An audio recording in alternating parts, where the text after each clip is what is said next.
organization behavior. So since morning we are engaged in different topics, so let's take this to relax of all for some time these topics, and let's see what is that about innovative reward and recognition systems.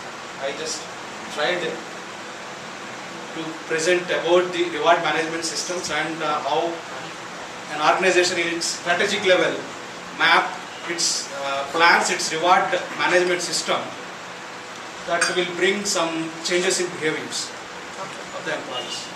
That's what I focused mainly.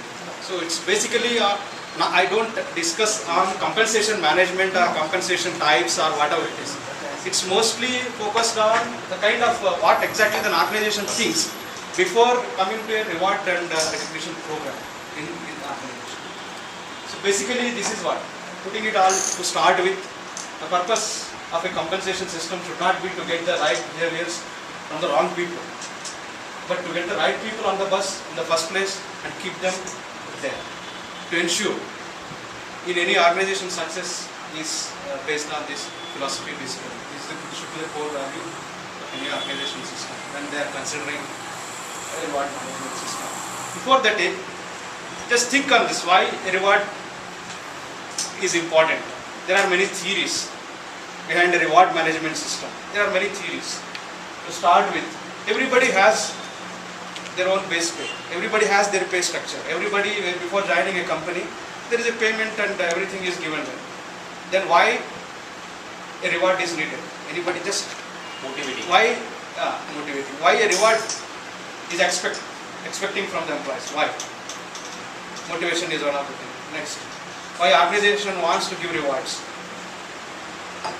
and recognitions? Reward and recognition. Why? That is related to performance. Performance, motivation, To get long-term service from the employee. loyalty or long-term service to the employees. This is putting it all. There are few theories behind this, introducing this reward management in 1960s or whatever it is. Starting with Maslow's. Maslow is a scientist or I don't know, economist. He come up with a theory of needs. Any person works. Actually, any person works. There are 5 different needs that mainly things are motivates to him to work. Actually, motivation is still not introduced in Maslow's theory, but he identified 5 needs, 5 basic needs for any person. Those are all like social needs, security needs. He starts with basic needs, affective needs, basic needs, security needs, social needs, esteem needs, and self-actualization. So any person, apart from reward, these are all the basic needs that any person that motivates him to work. That is Maslow, who identified the needs and identified that in a pyramid. Basically, people give preference on the lower side of first 3, social and basic needs, social and security. The first 3 needs actually motivates. Actually, the first 3 needs are the important. But Heisenberg later he introduced that now there is something called motivation. It differs movement and motivation. Like movement is something like it's a physical thing, but motivation is some extrinsic energy to force the person, to give energy to a person to motivate to certain thing, a goal or something, whatever. So this is so he said that rewards are something motivates people towards to achieve some organization goal or common goal. So that's Heisenberg. So there are many theories. So let's consider these 2 as important, and this is what exactly the reward management is. So purpose and aim. The purpose of any pay structure is for motivating and rewarding the employees. Okay, and internally equitable and extremely competitive reward policies can be implemented. The aim to further objectives of the organization by having a logically designed framework is that internally equitable. I discuss what is internally equitable. So when you are, but this is internally equitable, reward policies can be implemented, and we have to take care of this equitable while considering the reward, because people will compare internal and external. So this is equitable. So the structure should help in management of relatives and enable the organization to recognize and reward people appropriately, right people to be awarded, and control implementation of pay policies and budgets. There is a budget constraint. So you have to implement such a reward and recognition framework which should be in control of your pay policies or labor acts or budgets. So criteria for pay structures. This is a long thing, but there should be a criteria before coming to reward, there is a criteria. So these are the pay structure should be appropriate, needs of organization, it should reflect culture, size, complexity, flexible in response to internal and external pressures. To like people will compare the pay policy with others in the same organization or with other employee in a different organizations.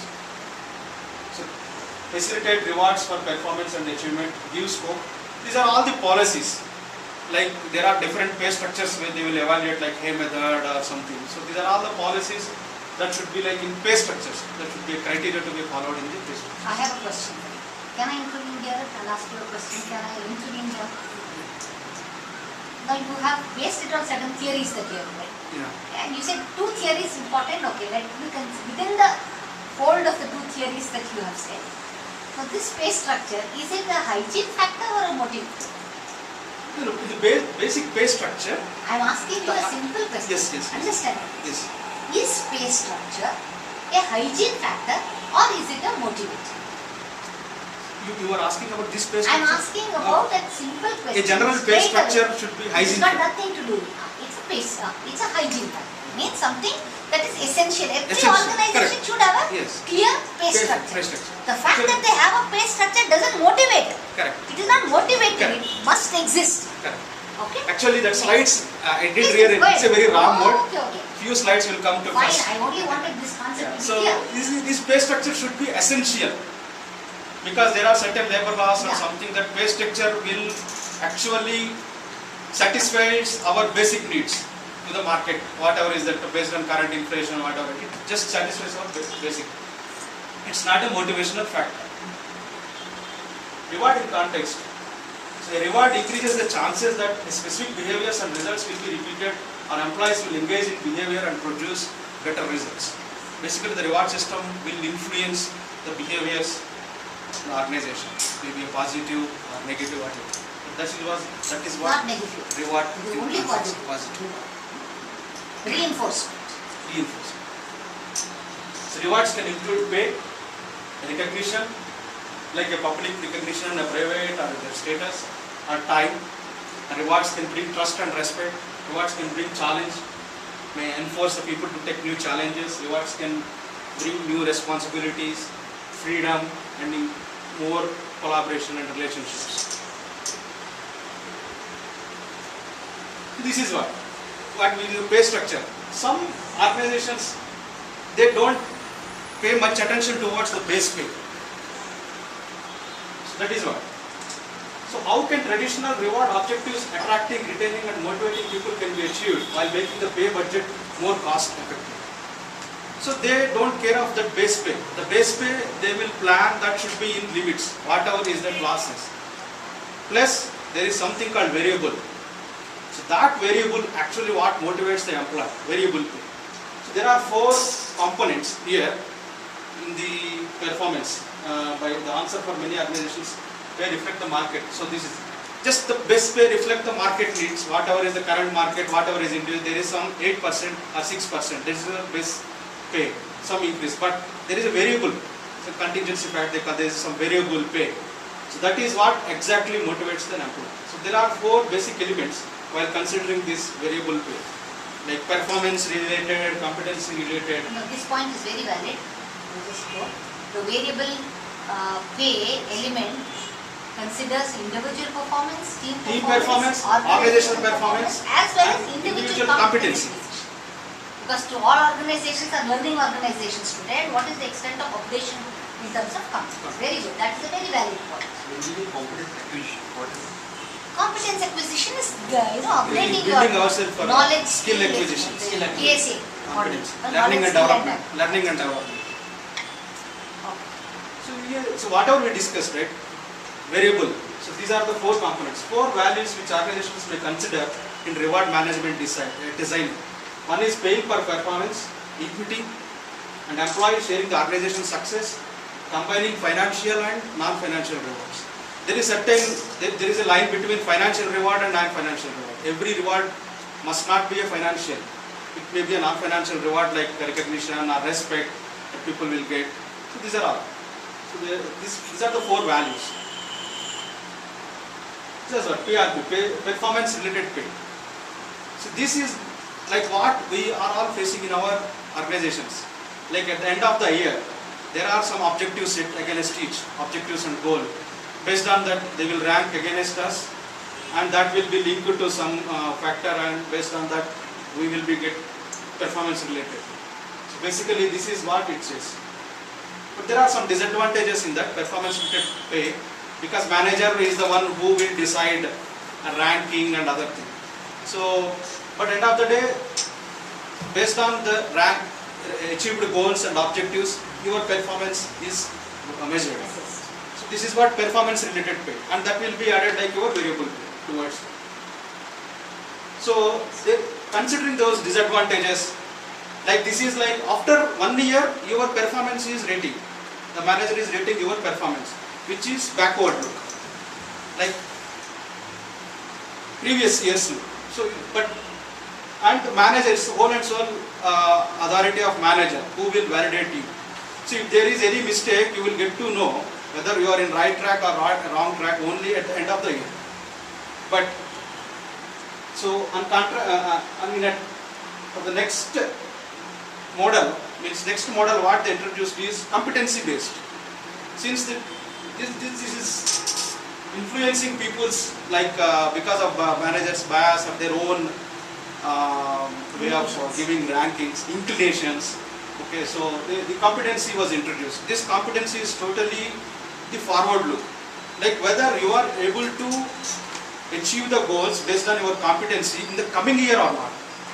So whatever you are done. But is that your competency is good for the coming year or not? So you are rating, you are measured based on your competency also.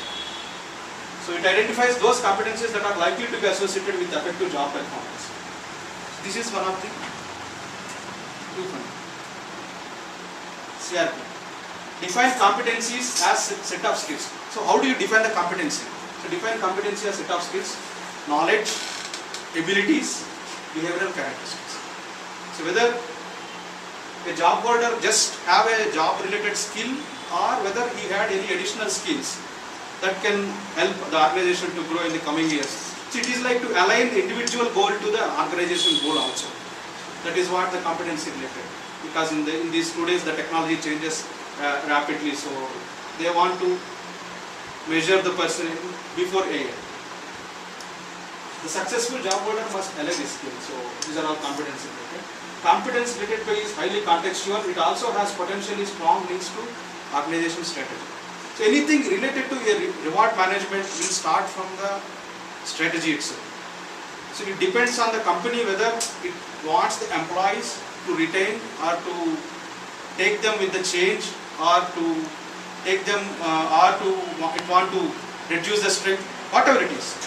See, any reward management will start from the organization strategy itself. See, that's what to consider. Anything will reflect from there only. So value of equity. The value of equity brings new change in behaviors if there is inequity. Suppose if manager gives some high rating, some percentage, immediately what we do, we just start comparing with, hey, how much you get, or start inquiring. A lot of behaviors will start. So every person will start an internal and external. He compares with equal job holder in the same organization, or he starts comparing the same thing with market, like other organizations. That's one thing. So what the organization thinks that there should be a value to be bring to an equilibrium with these two. So here what I read is there are two things like AHP method and Demartel method. That's what they are saying. We don't have to discuss about Yeah. this. Time consciousness is Yeah. something. So this is what. So bring a value that will bring an equilibrium with these two. It's like a framework, like you see intrinsic and extrinsic. How this will impact towards the motivation. So you can read, right? So salary, medical, bonus, accommodation are the extrinsic factors. The responsibilities, team planning, develop program, achievement are the intrinsic towards contributing to motivation of work content, payment, promotion, recognition. It's like individual and group level, both to team level. It is contributing to that. That this is a kind of one framework. Like there are at the time of valuation, like they can divide the financial and non-financial, and see that, give the rankings like what weightage you have to be given, and come to a factor that will be added to your variable pay. So based on that, we will get that variable, the number to be added to that variable number. So that is how the finance team will work in general. So this is what it is. Apart from that, there are key points to be discussed. I can skip that. So apart from this, there are different rewards, like employee sharing success giving to employees, like employee success passing to employees, like Employee shares, profit sharing, ESOP. bonding, restricted share units, giving the restricted share units, profit sharing, bonuses, but it limited to that regions, labor and laws, whatever it is. So to that amount we can share all these things to retain the employees and competency with their organization. Basically, these are the conclusions. So finally, the aim of reward strategy is to contribute to the generation of these changed employee behaviors. It should be complementary. That's how it is. Good.